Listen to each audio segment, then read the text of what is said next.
Dawson Show, the place for soulful, spirited women to grow, to dream, to create, to shine their own way in life and in business every single day.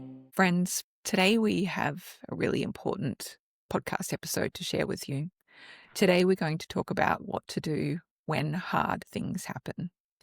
This is in light of the Bondi massacre that happened here in Australia in the last week, where a Jewish community who was celebrating Hanukkah were shot at by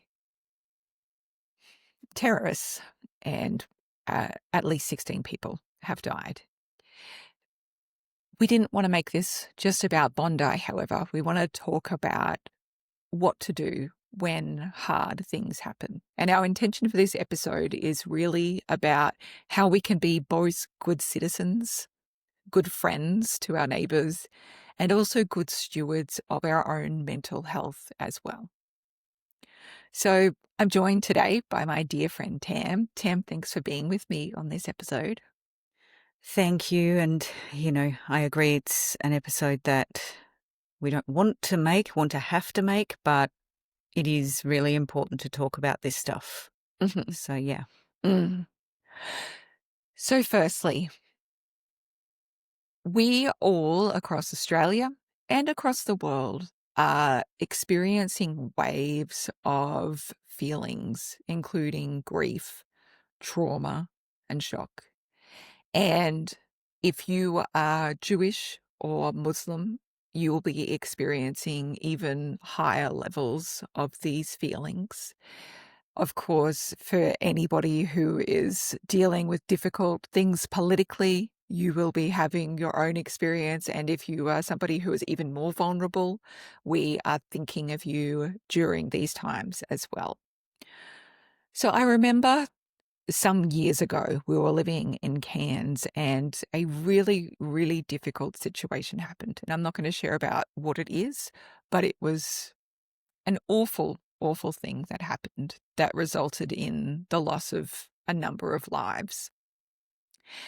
And I remember in the days and the weeks that followed, this very, very strong energy and feeling that pervaded the place. How it was almost like the birds had gone silent and the shopping centres went really still. And I remember as well feeling a whole bunch of really odd feelings in my body, and I didn't know what it was. And I turned to some wise friends. I was like, I've got these feelings that aren't my own in my body. And it's such a blessing to have wise friends because they're like, you're experiencing collective grief. So grief and trauma, it isn't just a personal loss. Communal grief or collective grief is a specific kind of grief experienced by a whole community or a nation or even the world due to a significant loss, often like a tragedy or a disaster, sometimes a high-profile death. And even when mourners don't necessarily know the people who've passed away, they are impacted by it. And because it is a communal experience, the ways that you usually process grief may not actually work or be helpful for you. So in this episode, we're going to be sharing about some things to look at to help you be a good steward of your own mental health in really, really difficult times. We also want to we're not going to talk about graphic details at all, because that is not our business and we are not in the business of sharing that information, and it's not needed for this. We want to be really respectful of your mental health. And if you find any conversation in here challenging, please do reach out to Lifeline or Beyond Blue here in Australia. If you're in a different country, looking at other services that are available to you. We know here in Australia, Lifeline and Beyond Blue have put on extra staff during this time to help people process through this time. So, Firstly, let's give a little bit of a background around Australia and mass shootings, because there is a whole bunch of conjecture around it online. And sometimes there's even helpful Americans coming in to share that if everyone just had guns, then this wouldn't have happened. And as Australians, we feel very strongly about this. And we want to share like a more of a historical overview for you. So 29 years ago, we had our last mass shooting. That was the Port Arthur massacre. And after that, so here in Australia, they're called the Liberal government. However, they are more right-leaning than our Liberals. So it's confusing. It's Liberal in name only. So they tend to be more conservative than the Labor Party, which is our more kind of democratic party of Australia. However, one thing that Tam and I both agree on is, as much as we disagree with a lot of Liberal politics and a lot of what John Howard, our Prime Minister at the time, a lot of his policies, one thing we will always stand behind is his immense bravery and courage in immediately instituting much stronger gun laws to make sure that things like this do not become do not become just like run-of-the-mill everyday things. Yes. And I think one thing that's interesting about that is John Howard had been in for a really long time. Yes. And the Liberals, we call them capital L Liberals because it's the political party, so they're not small L Liberals, you know. And he knew that by bringing in those gun laws, he would probably lose the next election. But he chose to do it anyway because it was the right thing to do, so that we didn't have easy access to the semi-automatic weapons that were used in that attack. You know, and talking about it being 29 years, like in April next year, it'll be 30 years, you know, or it would have been. That's a long time to go without one of these events. And that is why, you know, now they're like, okay, well, those laws have stood us in good stead for 29 years, and now we need to review them and see where they need to be tightened up, where they need to be changed to fit with the modern era, like, you know, to be brought up to date. Yes, absolutely. And also, I want to know, so I come from a conservative farming family, and I remember when the massacre happened, and I remember when the gun laws were instituted. And what the government did was institute a mass buyback scheme where they bought the guns back off people, and then they destroyed them all. And I still remember the footage. You know that footage, Tam, of like the truckloads. I 100% remember the footage because I was in like second year uni at the time, and I just remember there were just footage of these mountains of weapons. Mountains. The government must have spent so much money buying those guns back, but there were very, very few people who didn't understand why that was happening. Absolutely. And they were all destroyed. It was just, they basically just went in a big old like incinerator, just and you know, I grew up in a farming family, and I remember my dad saying, nobody needs those semi-automatic guns. Nobody needs that level of guns. And as a farmer, he was still able to have a shotgun to be able to, you know, for wild dogs or any other threats to livestock. But he didn't need a semi-automatic. Like he was like, why would I need a semi-automatic? I have what I need. And so we as a people are fully behind those strong laws. And that massacre that just happened in Bondi is the worst in 29 years. And strong gun laws do work. There is this rhetoric of like, would it have been stopped if there were guns? And we can say, like, hand on our heart, absolutely not. We just know that the incidence of more mass shootings would have occurred because we know that's the great American experiment, right? You guys tried that. It hasn't worked out for you. And also, there is one man that we will talk about during this episode, Ahmed Al-Ahmed, who is the hero of the absolute undisputed hero who saved so many lives. And he was absolutely unarmed and he just And ran to help. More than that, when he disarmed one of the shooters, he got hold of the weapon, he leveled it, and then he put it down. So he chose not to shoot. Like he disarmed the person who then, dashed off, but was ultimately shot by police and stopped as well. But he didn't go on to shoot any more people, and Ahmed Al-Ahmed also didn't. He chose not to shoot because he'd done what he was there to do. Also he did get injured, so he's recovering in hospital at the moment. But, it's, and I guess I'm not saying, and we're not saying that people need to run into the path of gunfire and save people, but that he did that because he was in a position to do that. He was behind the shooter, so he was in a position to do it, and he did it without a gun on his hip or wherever you keep them. I don't even know. Yeah, we don't know. We don't see that stuff. No. So we say all of that because that is the background behind all of this. Now, in terms of we don't really need to go into the details about this, except it was Jewish people who were targeted. The men who did it were not citizens of Australia, but they were permanent residents, and they had been enlisted into the Islamic State terrorist group. So all of that is devastating and deeply painful. And I think it also can so easily become this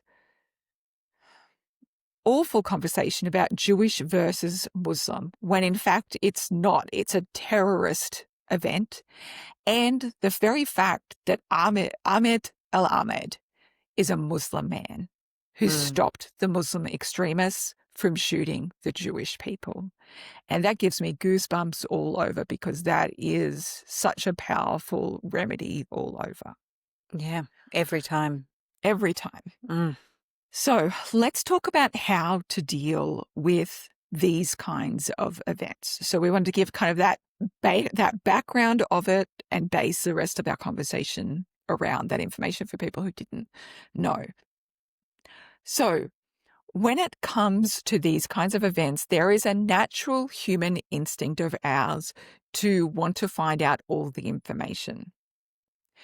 And I remember the night that it was happening, and I went on to Twitter. Never call it anything else because that's my no own one knows what you're personal talking revolt. about That's if you right. call it X.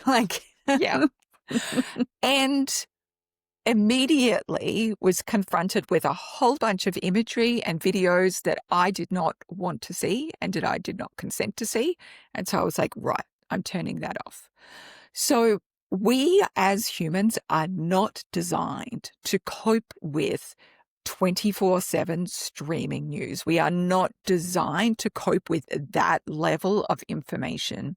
And every time you open, I've noticed that even as I open my phone, it's almost impossible to not find out information about this, including information that I don't need to know about.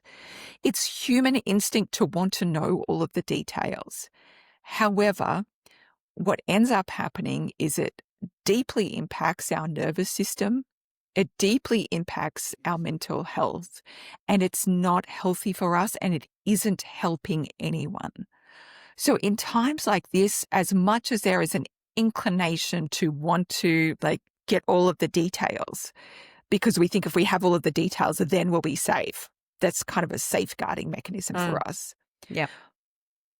We have to be good stewards and good parents of ourselves and go, actually, that's enough. Laptop down, phone down.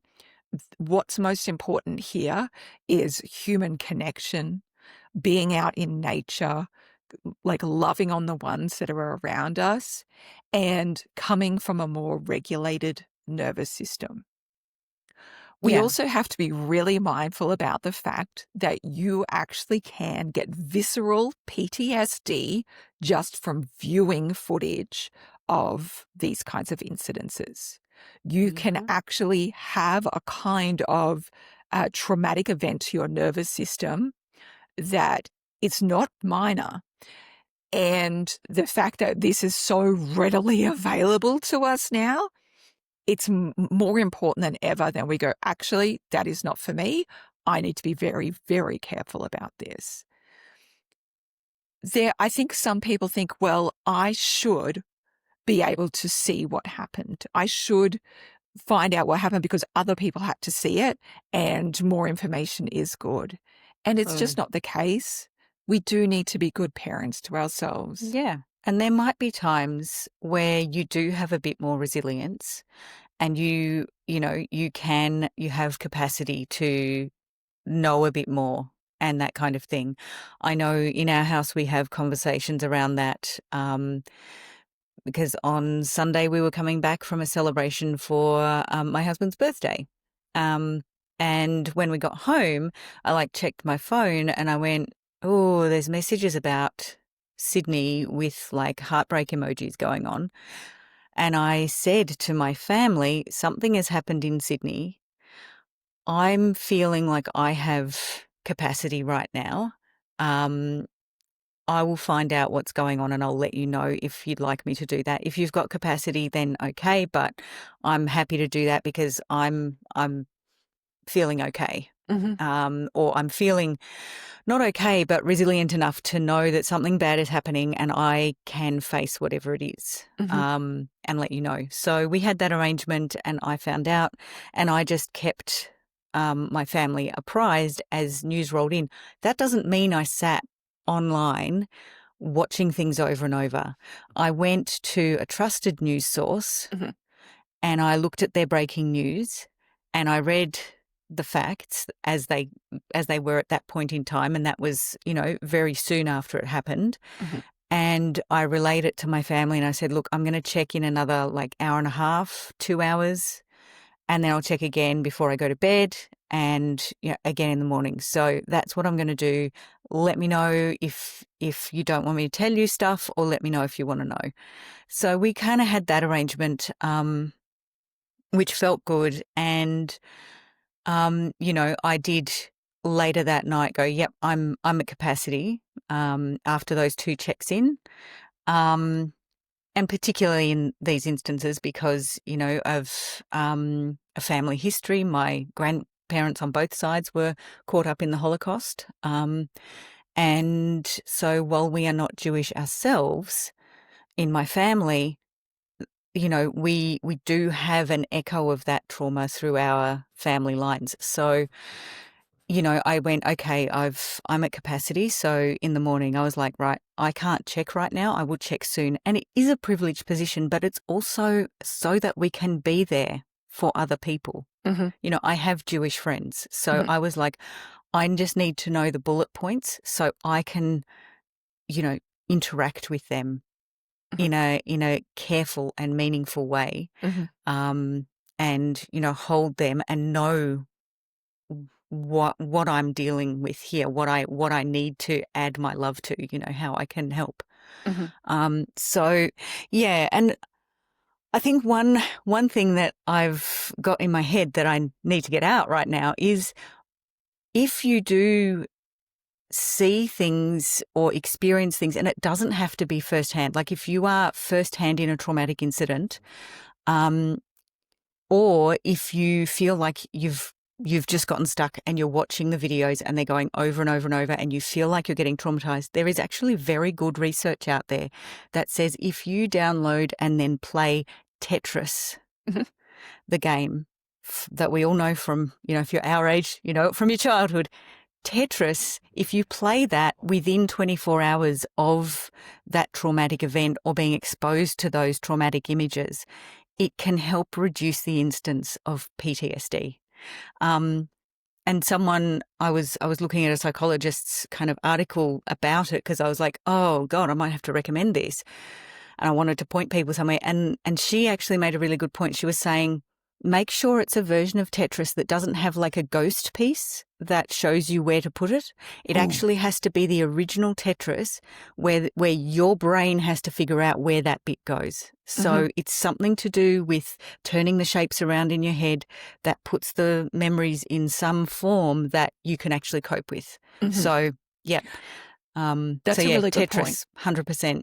And it's so bizarre that you brought it up because, you know, I already knew that information. Yeah. However, I just realized in the last few days I've re-downloaded Tetris and started playing it again.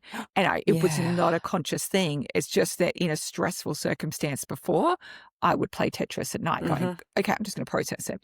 And why it works is it's basically a very basic form of rapid eye movement or EMDR therapy, which can enormously help with PTSD. Tam's brought up a really good point around families. So for me, as soon as it started happening, I went to my daughter, who's almost 16, who has a phone but doesn't have social media. Even before the social media ban, she doesn't have it.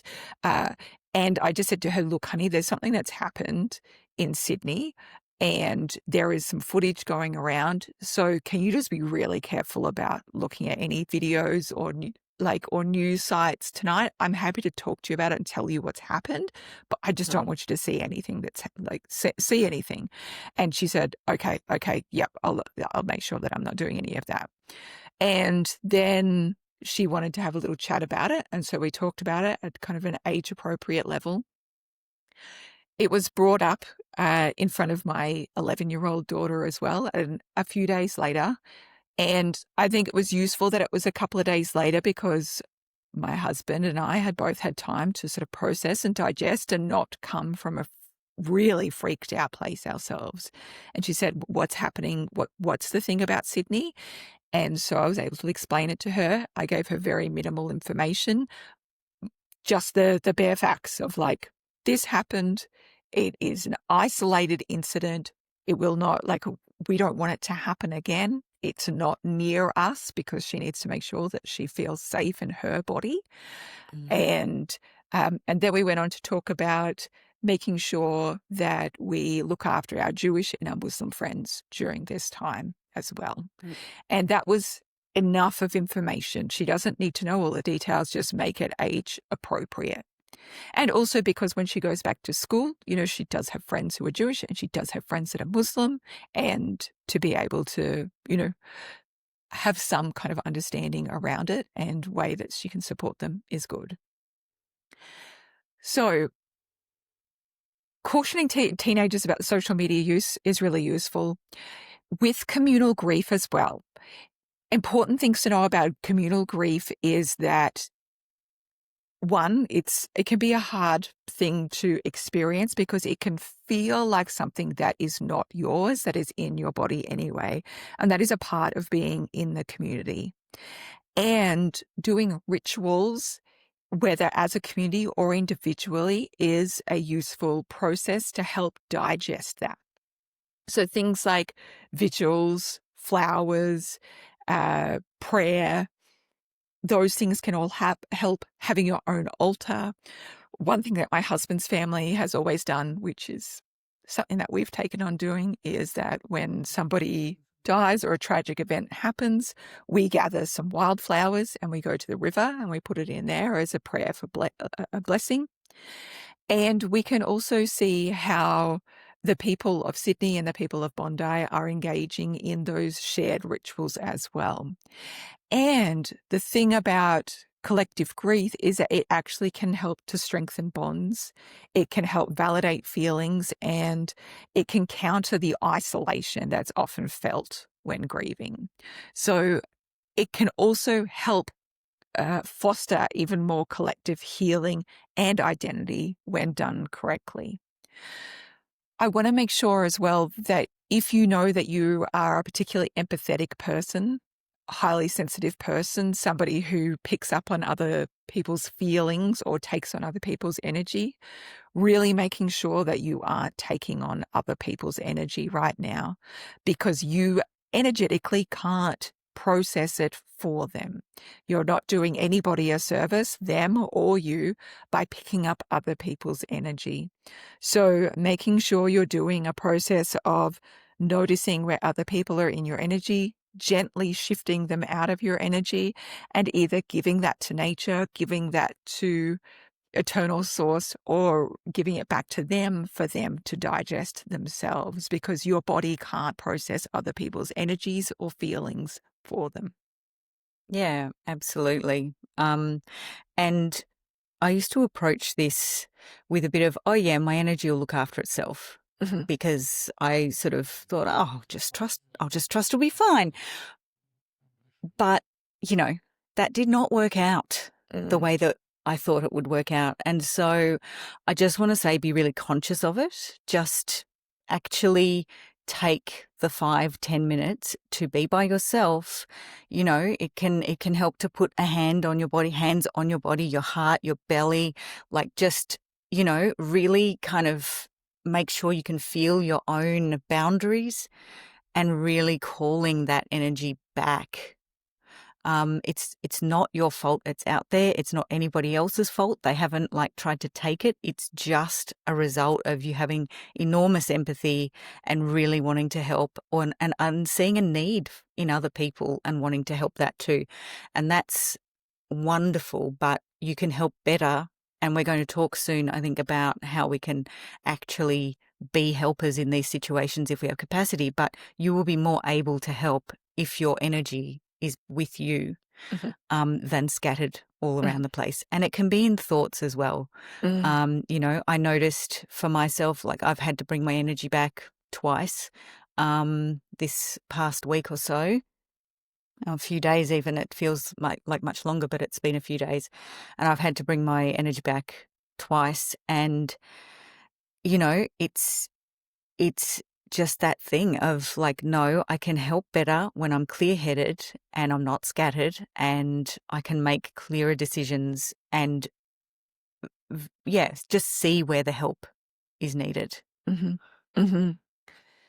One thing that I teach, I have one kid who is very emotionally receptive to other people, and I have one kid who couldn't give two shits, which is great. Uh, you know, Oh my God. I I know, think it's I've amazing. got that combo too. Yeah, I know, right? I know, right? One's just so happy in their own world, and the other one's just constantly got their little emotional fingers out, just whoop, just making sure everybody else is okay. And both things are so They're beautiful, beautiful. Yeah. beautiful and needed.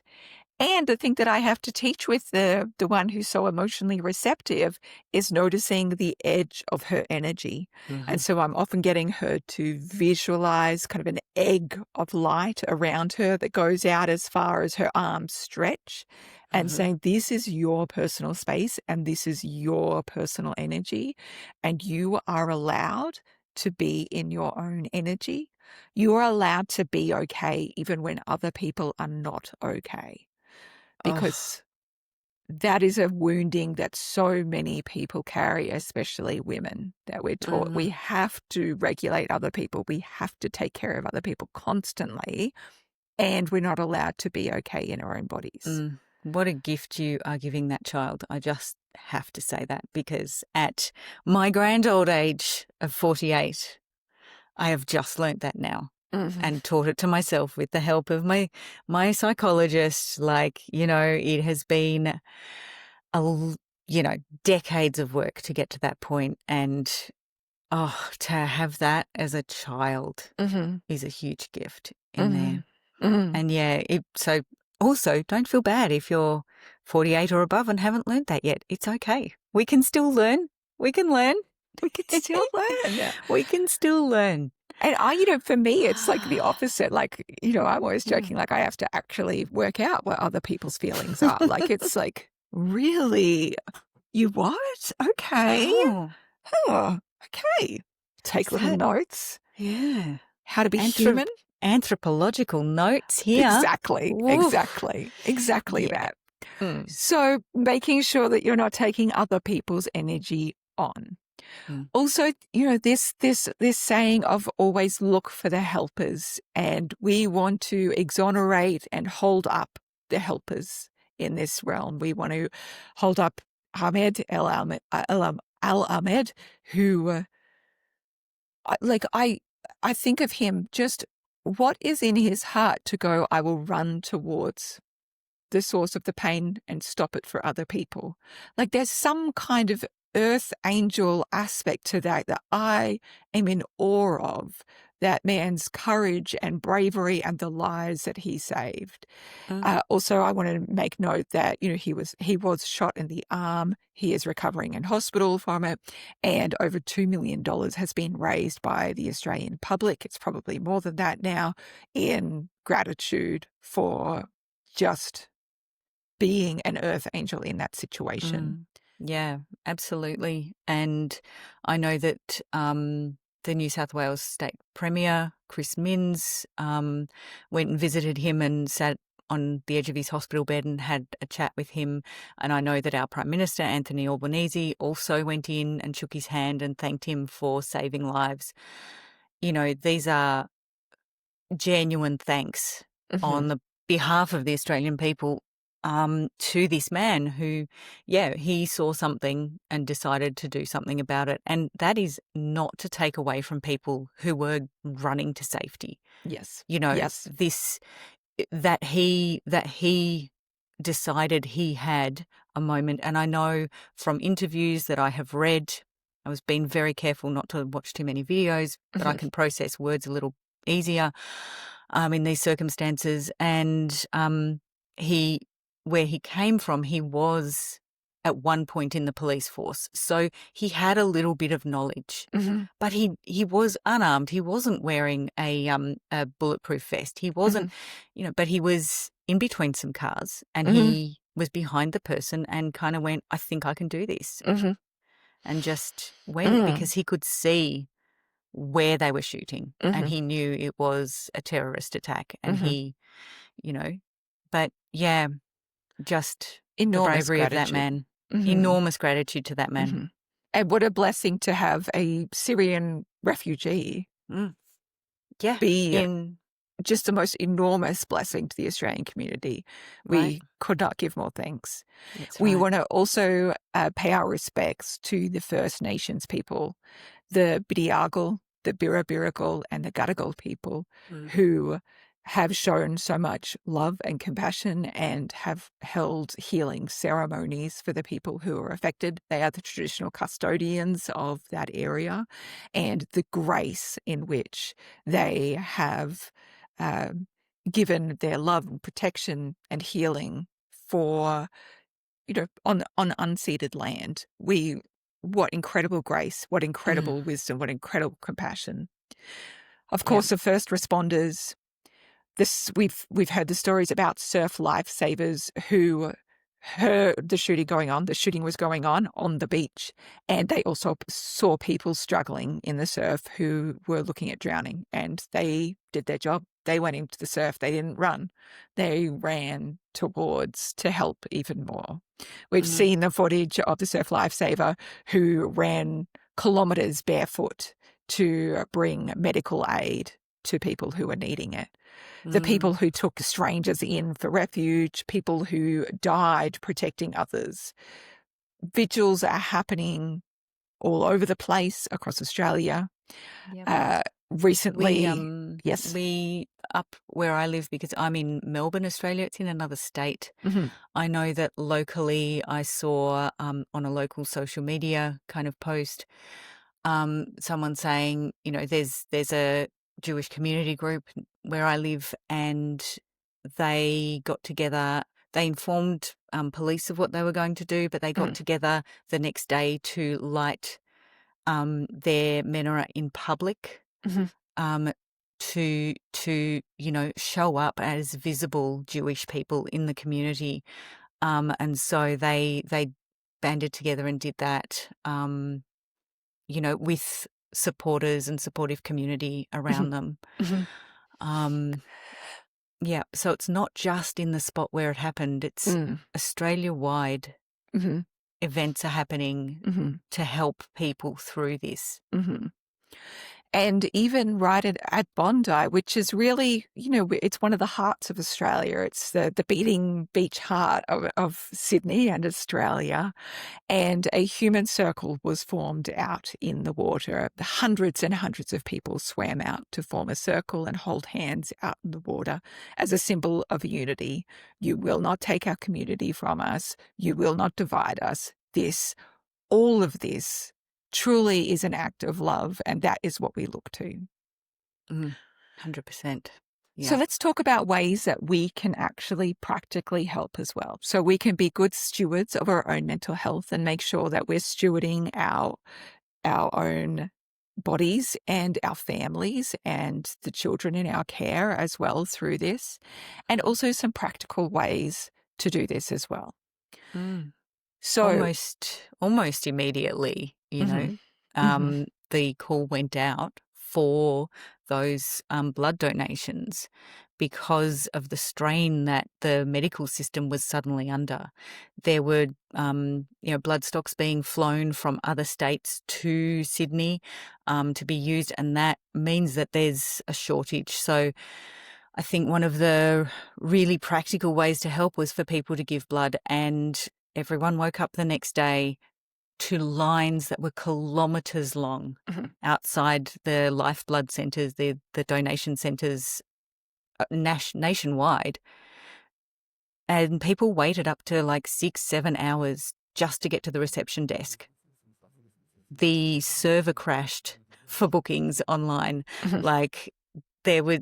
People wanted to help so much. And I know that they were asking for O negative blood because that's the universal donor blood. It can be given to anybody.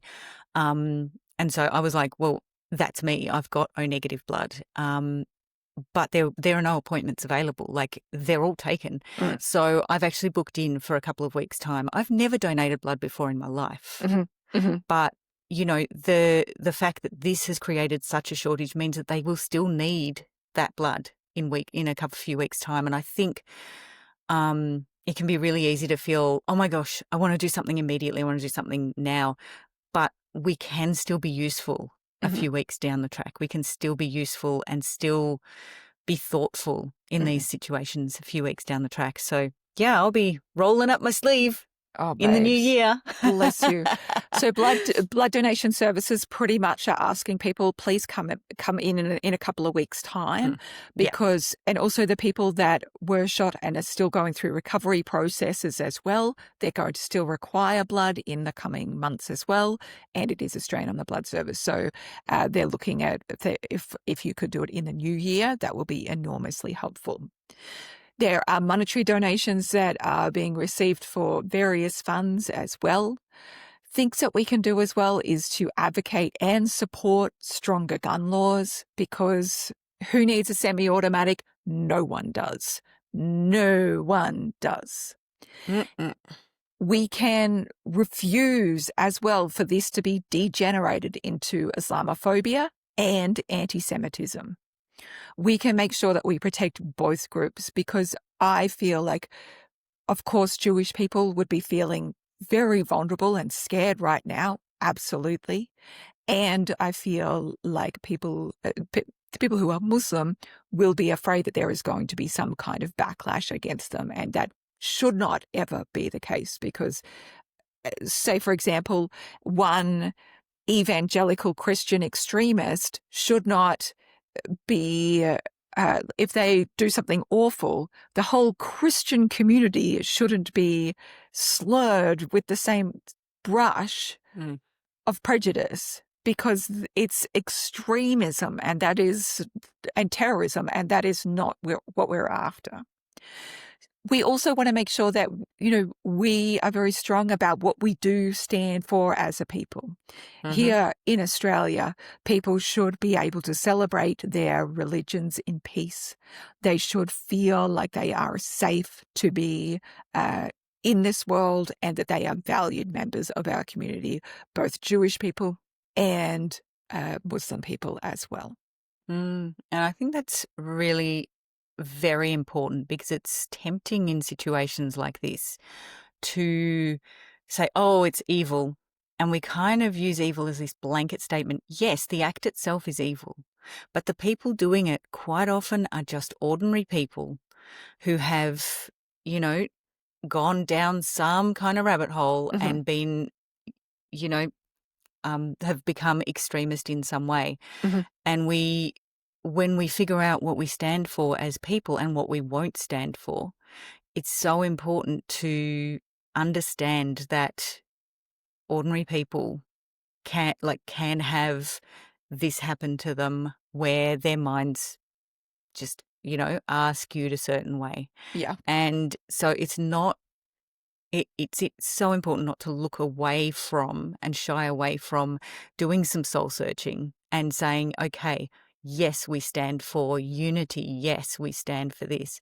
And no, this type of thing and this way of dividing people and, espousing hatred for who someone is as a person and what they believe in is not okay here. Mhm. We can't just look away and sort of talk about monsters and, you know, Mhm. that kind of thing. Mm. Mm. And we can also have complex, nuanced conversations because we can Yeah. love our Jewish community and we can also not support like the Israeli government occupation and uh, what they're doing in Gaza as well. We Mm. can do both things, just like we can love our American friends and not support the Trump government. Mm. It's Yeah. it's really quite simple, like Hmm. when we look at it that way. Yeah, 100%. Yeah. Last of all, I think it's really important that we check on our Jewish friends and our Muslim friends right now. So, Tam, I know that this is something that you've Mm. been really thoughtful and active on. So, do you want to share some of your thoughts around this? Yeah, sure. Like I said earlier, I do have Jewish friends. My Eastern European grandparents had Jewish friends, so we know them. They're like friends of the family. So yeah, it was about just checking in and messaging and saying, "Hey, I know what's happened. I'm so sorry. I'm thinking of you. And I'm here. I'm here. Um, don't feel you have to message me back. But I'll message you again tomorrow, Mhm. and just check Mhm. in." Mhm. Um, and like I said, I've got friends, but I've also got someone in a group that I run, like one of my writing groups that I run online. And so I messaged her as well and, got a message back straight away going, "Thank you. That actually means a lot." And I was Mhm. like, right, okay. Because, I was just reaching out because I know I'd want people to check on me if something was happening Mhm. in that way. And we were actually due to have the writing call, a writers group call on Tuesday night, and I messaged her ahead of time and said, "Look, I know we've got a book chat call going on where we talk about our books, but I'd like to take some time earlier, like in the call, and as much time as it needs. It could take the whole call. I don't care. Um, and I just want to give you some space to talk to us about how you're feeling. Um, is it appropriate for me to light a candle on the call? Because I'm happy to be guided by you, but I'm really feeling to do that. Because I'd been reading a bit about what Hanukkah is about, and it's about bringing that light out of the darkness. So I felt that would be a really lovely symbol. And she said, actually, yeah, that'd be really nice. And I might, like, she's not a practicing religious Jewish person, but it's her ethnicity, it's her Mm. family. It's her culture. It's her culture. So, and she went, I might actually dig out my menorah and light it and stuff. So we had this, beautiful time where, um, I just said at the start of the call, we're actually going to hold space for this. Mm. And this is what we're going to do. And we lit the candles. She spoke to us about how she was feeling and what this meant. And, we were just able to hold her. Mhm. And that was really lovely. And normally, I do record our book chat calls. I didn't record that first bit because it just felt performative and I didn't want that to be the case. And so, yeah, after about half an hour, we concluded that bit. We did some grounding, bit of breathing to kind of move ourselves through it. And then we talked about books for half an hour. So it was, but, afterwards I was like, messaged again, just privately to say, hey, I hope you're okay. I hope that was all right. I'm here like to talk, but also I'm here if you just want to sit in silence together. Like you don't feel pressure that you have to tell me anything. If you just want to be in company with someone, I'm happy to do that. And yeah, she was like, no, that actually felt really nice. I didn't know I needed that. It was actually lovely to be held in that way. So, like we keep saying here, we can do hard things. There's always a moment for me where I can feel myself shrinking back and I can feel myself going, oh God, that's a really hard topic. I feel like shying away. I feel like just moving on with the agenda as planned and it's like, yeah, all these people would like to be able to move on with the agenda as planned and some people don't get to now. And so for me, it was about, I value that I have created a community and part of me stewarding that community was going, this is a big thing and it needs to be acknowledged. And it was really beautiful. It turned out that a couple of the other members had been lighting a candle and putting it in their windows. They're not Jewish, but they, one is a church-going Christian, and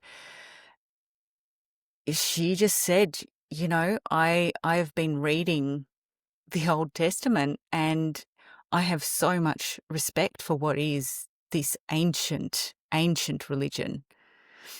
And, I have been lighting a candle. It's just over there. And she hadn't brought it into the frame. She hadn't anything, but she had already brought that within herself to that call. And yeah, it just let us have a moment together, a half hour together where, it didn't have to be business as usual. And that's the perfect example too, Tam, about the collective grief and how collective ritual and collective ceremony can help to for people to feel less isolated and for bonds to be strengthened through it. So thank you for being so thoughtful and intentional and sharing that with us, because it's a beacon and it's a blessing and it's an example. So again, if any of this has been challenging, please be gentle with you. Please call Lifeline or Beyond Blue. We are sending you all our deepest love. Please be as gentle with you as possible. I feel like this time of year is often quite precarious already energetically. There's a whole bunch of feelings and expectations.